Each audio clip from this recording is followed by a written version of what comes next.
अच्छा, ये आपका YCMU का सेकेंड ईयर का या सेकेंड सेम, फर्स्ट ईयर का सेकेंड सेम का आपका सिलेबस है, ठीक है।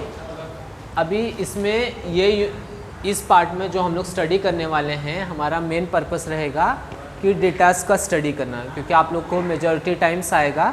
इसकी प्रोग्रामिंग भी है लेकिन आपको नहीं है, आपके सिलेबस में नहीं है। जो हम लोग इस सेमेस्टर में बड़े बड़े डेटास के साथ डील करेंगे और बड़े बड़े डेटास को कैसे कॉम्पैक्ट फॉर्म में करते हैं उसकी स्टडी करेंगे। जैसे आपने पाई डायग्राम सुना होगा, जैसे आपने बिल्डिंग बॉक्स वाला ग्राफ बनाया होगा, लाइन ग्राफ बनाया होगा ना, फिर आपने परसेंटेज ग्राफ बनाया होगा जो सर्कुलर में बनते, पाई ग्राफ, पाई डायग्राम आपने स्कूल लेवल में किया होगा, ठीक है। अभी हम लोग के पास बड़े बड़े डेटाज होंगे, उसको हम लोग कॉम्पैक्ट, पहले मैथमेटिकली कैसे कॉम्पैक्ट करते हैं वो देखेंगे। इसका इन सब चीज़ों जो हम लोग यहाँ पे पढ़ेंगे उन सब की प्रोग्रामिंग भी है। आपने एक कोड डाला है, आपने मान लो 10 पेज का कैलकुलेशन किया है, आपने एक कोड डाला, आपका वही कैलकुलेशन सिर्फ एक लाइन में हो गया। एक लाइन में आपने वो कोड डाला, डेटास को उसने प्रोसेस किया और तुरंत आंसर दे दिया। तो कंप्यूटर में लेकिन उसके पीछे क्या लॉजिक है, उसका यूज़ कैसे हो रहा है, वो हम लोग इसमें स्टडी करेंगे, ठीक है। एक बार आपने ये पिक्चर समझ लिया तो वो आपको ये सारी चीज़ों का मेजॉरिटी यूज़ डेटा साइंस में होने वाला है। डेटा साइंस आपका बहुत जो अभी रनिंग कोर्स में भी चल रहा है, सॉफ्ट डेवलपिंग कोर्स में, वो सब आपको है। अच्छा, अभी हम लोग आ जाते हैं कि ये होल सेमेस्टर हम लोग क्या क्या पढ़ने वाले हैं, ठीक है। सबसे पहले हम लोग इंट्रोडक्शन ऑफ स्टैटिस्टिक्स क्या है, उसकी इम्पोर्टेंस क्या है, उसकी ज़रूरत क्यों पड़ी, ये कैसे डिफ़ाइन हुआ, वो सारे थ्योरेटिकल क्वेश्चंस हैं, ठीक है। चाहिए तो आप उसकी डेफिनेशन भी पढ़ सकते हो। अच्छा, और उसके बाद क्लासिफिकेशन। अच्छा, अभी डेटास, आप मान लो आपने डेटास को ले लिया, तो डेटास को कलेक्ट करने के बाद पहले चैप्टर में तो इम्पोर्टेंस है जिसमें आप पढ़ोगे कि स्टैटिस्टिक्स का क्या इम्पोर्टेंस है। सेकंड चैप्टर में क्लासिफिकेशन एंड टेबुलेशन। आपके पास बहुत सारे डेटास हो गए, अभी आपको सामने किसी को प्रेजेंट करना है। अभी आप उसको डेटा उसके फॉर्म में प्रेजेंट करोगे कि वो तुरंत देखे और उसको समझ जाए। प्रेजेंटेशन में आप लोग क्या करते हो कि आप अच्छे से स्कीम बना के आते हो, उसको समझे। तो डेटास को प्रेजेंट करने के भी कई सारे तरीके हैं। जैसे पहला तरीका है tabulation, text form. Text form में आप क्या करोगे, डेटास को ऐसे लाइन से लिख दोगे ना। दूसरा क्या है, आप टेबुलेशन कर सकते हो, टेबल में बना सकते हो। जैसे आपका रोल नंबर का शीट हो गया, आप एक तरह से सब आप रोल नंबर वाइज आपने डेटा लिख दिया ना। फिर आप हो सकता है आप ग्राफ के थ्रू अपना डेटा समझाने की कोशिश करो ना। तो आपको डेटा किस फॉर्म में आप सामने वालों को एक्सप्रेस करो कि उसको समझ में आ जाए, वो हम लोग second chapter classification and tabulation. अगर मान लो आपके पास कुछ है, एक डेटाज है, मान लो आप ये स्टूडेंट से, मान लो किसी ने एप्पल लिया, किसी ने ऑरेंज लिया, किसी ने एप्पल ऑरेंज दोनों लिया। अब ये बात आपको समझानी है कि किसने कितना लिया, तो एक कॉम्पैक्ट करके आप डेटा बताओगे ना। अगर मान लो टेक्स्ट फॉर्म में लिखा, नीलेश ने 2 एप्पल लिया, 3 ऑरेंज लिया, फिर मान लो फिर बोल दिया राधा ने 3 एप्पल लिया, 2 ऑरेंज लिया या और कोई फ्रूट लिया, तो आप ऐसा पूरा टेक्स्ट के फॉर्म में कब तक लिखोगे।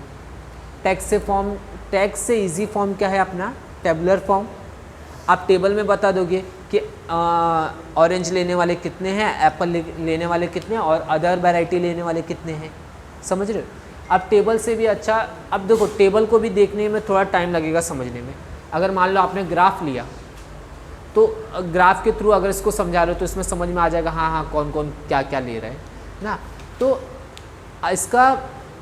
इसका मेन पर्पस है कि आप डेटास को कितने जल्दी समझ सकते हो। इसलिए हम लोग ये जो सेकेंड यूनिट में है, हम लोग पाई ग्राफ और ये बिल्डिंग बॉक्स ग्राफ और लाइन ग्राफ ये सब कैसे बनाते हैं और डेटास को कैसे कॉम्पैक्ट करके रखेंगे, ये हम लोग सेकेंड चैप्टर में स्टडी करेंगे। एक बार आपने डेटास को कॉम्पैक्ट करना, अच्छे से रखना और समझ लिया तो आपके लिए इजी हो जाएगा उसके साथ हैंडल करना और उसका यूज़ करना ना। फिर उसके बाद आता है charts and diagram. Charts and diagram मतलब कि आप डेटास को चार्ट्स और डायग्राम के थ्रू भी समझा सकते हो ना। तो कितने तरह के अलग अलग डायग्राम्स हैं वो हम लोग कितने अलग अलग डायग्राम से हम लोग इसको एक्सप्रेस कर सकते हैं। जैसे आप लोग ने ये ग्राफ देखा होगा, ये वाला जिसके बारे में मैं बता रहा था ना, ये आपने स्टडी किया होगा बिल्डिंग बॉक्स वाला। आपने एक ऐसा ये वाला आपने ये ट्रेडिंग देखा हुआ है ग्राफ, लाइन ग्राफ ना, ये ग्राफ भी आपको शो होता है। फिर आपने पाई ग्राफ भी देखा होगा, ऐसा सर्कल होता है, बताता है कि ये 65%, ये 50% है, मान लो ये 25% है, ये आपका 30% है, ये आपका 45% है ना। तो आपने ये ऐसा पाई डायग्राम भी देखा होगा। तो डेटास को लेके, एक डेटास को लेके उसको इन सब फॉर्मेट में कैसे एक्सप्रेस कर सकते हो। आपका मेन पर्पस क्या रहेगा कि डेटास को कलेक्ट करो और उसको कॉम्पैक्ट करके और प्रेजेंट करना है कि सामने वाले को समझ में आ जाए, ठीक है। तो ये सारे हम लोग यूनिट नंबर 3 में पढ़ लेंगे।